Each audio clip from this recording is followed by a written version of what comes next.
yang saya tegaskan dan saya ingatkan untuk seluruh pelatih, stop memukuli siswa, ya, menendang-nendang siswa yang di luar batas porsi siswa tersebut.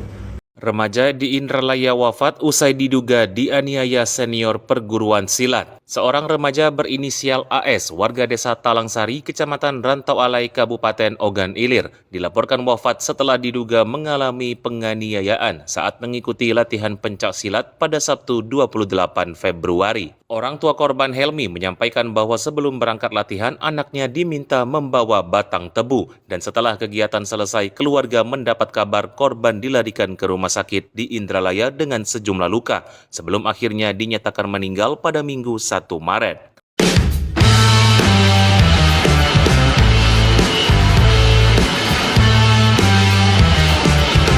Assalamualaikum warahmatullahi wabarakatuh. Kembali lagi dengan channel saya, Pendekar OI. Oke sahabat Basilat, sebelum kita membahas video ini, saya ingin mengucapkan turut berduka cita kepada keluarga korban dan almarhum diterima di surganya Allah. Amin Allahumma amin. Jadi buat para pelatih ya, dan kemana-mana dulu ya, video ini video yang akan mengedukasi buat seluruh pelatih, khususnya pelatih pencaksilat.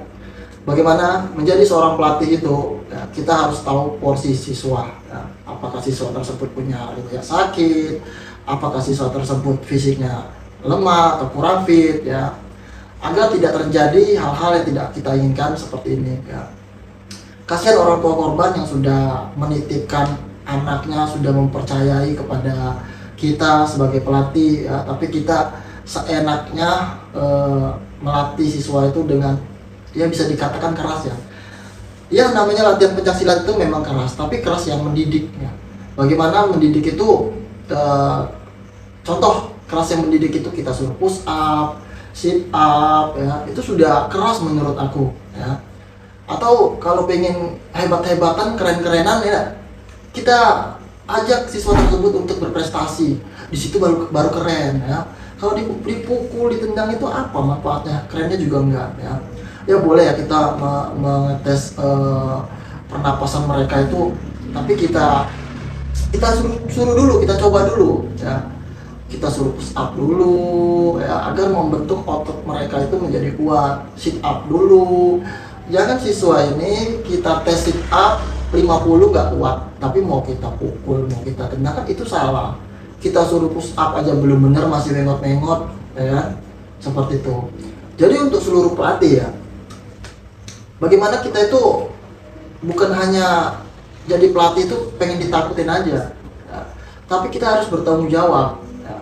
Karena siswa tersebut, bagaimana siswa tersebut itu bisa menjadi kebanggaan organisasi, kebanggaan orang tua ya.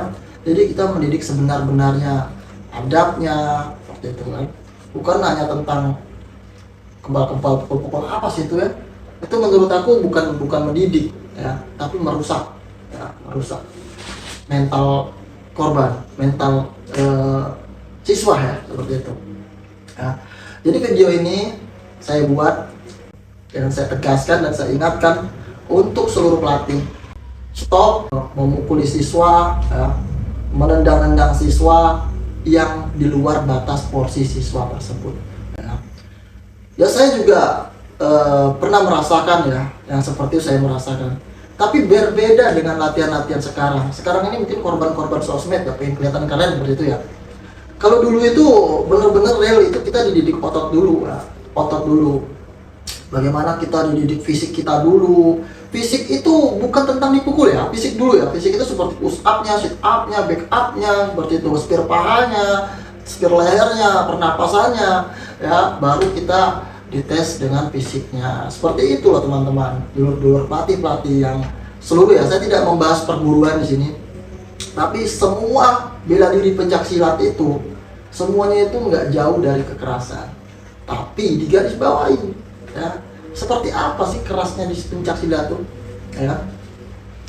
Kalau pengen nampar, pengen pukul pakai batang, atau pengen pukul pakai kayu, itu menurut aku apa manfaatnya? Jadi kita juga sebagai siswa ya, saya contohnya juga buat semuanya. Kalau menurut Anda latihan itu nggak benar, berhenti latihan deh ya, nggak usah latihan ya. Jadi kita juga sebagai siswa juga harus tahu Tujuannya apa? Gitu kan. Ketika kita misalnya dipukul pakai kayu tuh, kita nanti bakal bisa menjuarai turnamen, kan itu mendingan kan, tapi kan nggak ada manfaatnya ya.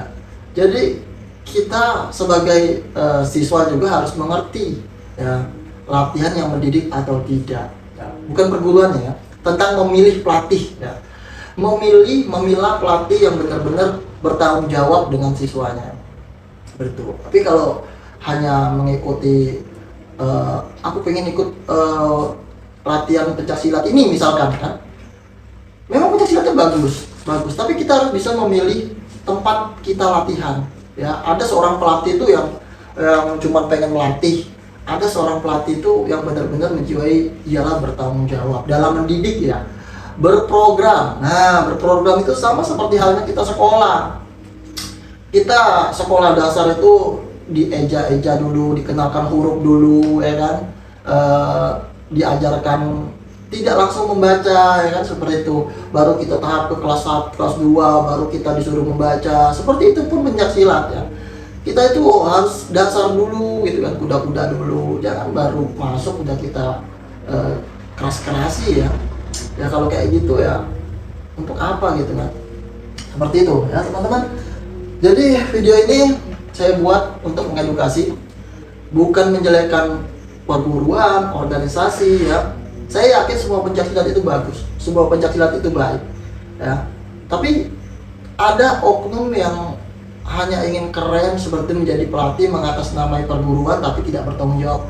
Nah ini yang sangat kita sayangkan. Dan kita juga sebagai sesama pelatih ya, sesama pelatih itu harus saling bagaimana berkomunikasi. Mungkin ada kalau di kita itu seperti senior dan junior lah itu, atau di perguruan saya ya ada sesepuh dan warga baru lah, seperti itu kalau di perguruan saya. Dan kita sebagai sesepuh atau warga lama ya, kita harus mengedukasi seorang pelatih ya. Bisa dikatakan kita juga mengawasi lah, kalau kira-kira nggak masuk di akal pikiran ya nggak perlu. Karena saya perhatikan ya, hal-hal yang tersebut itu tidak semuanya ya, tidak semuanya. Makanya saya bilang tadi, pentinglah kita memilih dan memilah seorang pelatih ya. Bagaimana cara dia melatih itu benar-benar bagus ya. Kalau nggak masuk di pikiran kita, ini apa manfaatnya? Boleh kita tanya, pelatih atau mas atau kak, kalau dipukul itu manfaatnya apa?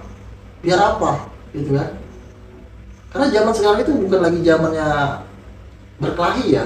Zaman sekarang itu kita punya hukum. Zaman sekarang itu kita itu lebih ke prestasi gitu kan. Mengharumkan nama Indonesia itu dengan berbagai prestasi seperti itu. Jadi kita harus benar-benar dan kita juga sebagai warga atau apa ya, saya juga harus tahu mana latihan yang benar dan tidak benar ya. Dan saya ulangi lagi, bukan perguruannya yang tidak benar, tapi pelatihnya. Nah, kita lihat, kita cari pelatih yang baik, yang benar-benar bertanggung jawab, yang punya pendekatan sama keluarga, ya, yang bisa membawa prestasi anak kita. Nah, itu baru saya akui pelatih keren, ya, pelatih keren seperti itu. Karena kebetulan saya juga adalah seorang pelatih. Nah, sangat disayangkan hal seperti ini bisa terjadi ya teman-teman. Sangat disayangkan sekali. Ya, semoga kedepannya tidak ada lagi oknum-oknum pelatih yang seperti ini ya, yang cuman pengen keren-kerenan aja ya. Kita harus tahu program, harus tahu batasan, tahu porsi, tahu siswa ini punya riwayat penyakit atau tidak ya, atau fisiknya lemah atau tidak. Kita harus mengerti ya. Tidak bisa kita pukul ratakan ya, tidak bisa kita samakan ya. Semua siswa itu berbeda, semua siswa itu berbeda ya. Ada yang lemah, ada yang kuat. Dan seorang pelatih wajib tahu keadaan siswanya. Kalau tidak tahu, jangan coba-coba pengen ngerasain siswanya ya. Mungkin ada pelatih dari luar nih datang ke tempat latihan, kalau nggak tahu fisik siswa ya, jangan sekali-sekali ngerasain siswa ya. Karena hal-hal seperti ini sudah sering sekali terjadi teman-teman. Dan harapan saya video ini bisa mengedukasi pelatih-pelatih pencaksilat ya, agar kita bisa mendidik dengan baik lagi, dan kedepannya tidak terjadi hal-hal yang seperti ini lagi ya. Seperti itu, amin Allahumma amin. Baiklah teman-teman, kalau kalian ingin menambahi boleh berkomentar ya, atau kalau saya ada salah-salah kata saya mohon maaf ya. intinya video ini untuk mengedukasi kita semua ya, bagaimana kita menjadi seorang pelatih itu menjadi pelatih yang baik. Oke, itu saja. Assalamualaikum warahmatullahi wabarakatuh. Bye bye.